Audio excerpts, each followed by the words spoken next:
he says something that I think is really interesting. He says that the quote unquote irrational, and by that I think he means intensely expressive, um, on the low side. It's not Quite necessarily non-rational, yes, yes, yes. but It's a highly expressive um, dimension to what these prophets have, what they know, what they speak of. And here's the thing. This is what I think Voss says that really changes our perception of this. I know that before I read Voss back in the 90s, when I thought of these narratives, I was a little bit embarrassed by them. I thought, what a bunch of weirdos! What a bunch of strange fellows! Maybe these are mashugas. These are madmen. This is no country for old men back in the Old Testament. What are they doing? It's so yeah, wild, it right? is. Right. Uh, well, Voss says this, that we should frankly acknowledge this mysterious, irrational, highly expressive element, but it was not a thing disapproved of. But listen, and here's the key: created and sanctioned by God and the leaders, the great leaders of Israel's faith. Here's what Voss is saying. He's saying, look, what happens in Egypt with magicians, what happens with the prophets of Baal when they're cutting themselves, that is fundamental idolatry.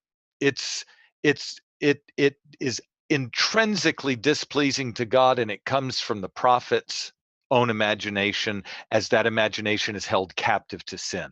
But on the other hand, whatever it is that you see expressed in these prophets, it is created and sanctioned by God.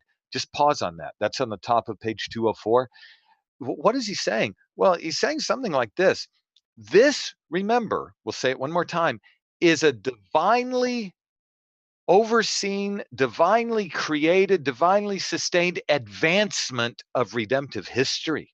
See, these prophets are instruments that advance the theocratic kingdom in its spiritual intimacy, in its depth of religious approach from God to man, and the access that is opened up in fellowship with God.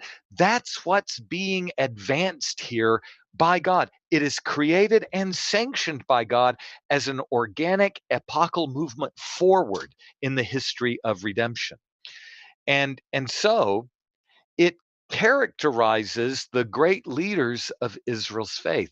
And what's so interesting about this is it is um, it is that devotion, that excitement, that commitment to the Lord that is worked in these prophets, what Voss calls something created and sanctioned by God in them to advance the kingdom.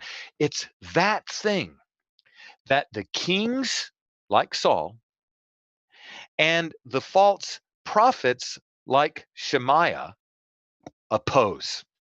And they do so. Here's what's so terrifying: Saul and Shemaiah oppose these God sanctioned men as they prophesy as pretenders to that prophetic calling.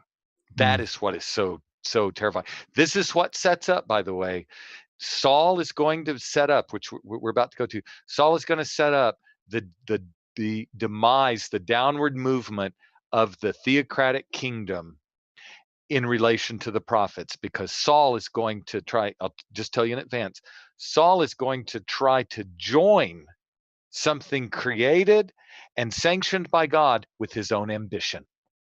He's going to try to take this prophetic mantle and he's going to try to twist it toward his own political end, toward the advancement of his name, his kingdom, his power, and his fame.